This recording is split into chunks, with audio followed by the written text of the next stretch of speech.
Well, here we are in the wonderful vegetable gardens at the National Trust Clumber Park in Nottinghamshire, and I'm here with Shirley Roberts, who's the senior gardener.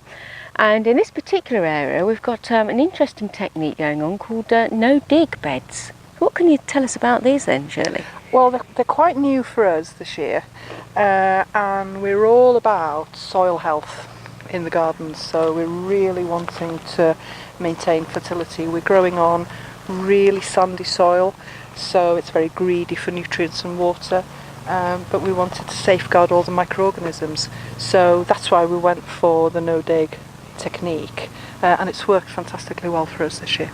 How did you actually start? How did you actually create the beds? It's really easy. You start with just a blank canvas, literally.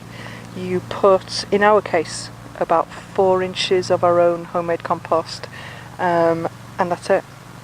That's literally it. That's and it. Then you plant direct into the compost, you sow direct into the compost, and then next year we'll just top it up, and there is no more to it than that. Oh, and the actual paths, you've put a mulch down, I see, which obviously makes it nice and clean and easy to walk through and work.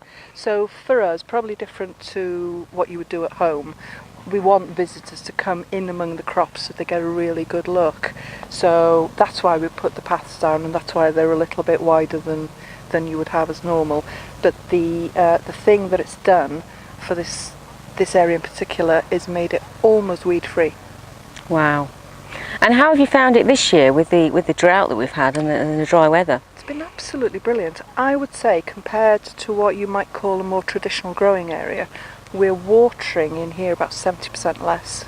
So the water we put on the beds is going further and is benefiting the plants more, and that's got to be because of the compost on the beds. And how have you found the produce and the taste of the produce off this? The produce has been amazing. So anything that we transplant really gets going really quickly. So because of that, pest and disease are almost non-existent, very little weed cover, and amazingly the flavour is better. Wow. A lot better. So we've compared different crops, which we've put exactly the same crop into the no-dig beds and into what we call our traditional beds, and when we harvest them, definitely the flavour is improved. Brilliant. And what do you do at the end of the season with the beds? How do you actually prepare them for winter and prepare them for the next season? All we'll do this year is we'll clear all the crops away. We make compost on an industrial scale, as you might imagine, and we'll bring our own homemade compost in, probably another 2 or 3 inches of mulch on top, but that's really all you need to do. Fantastic.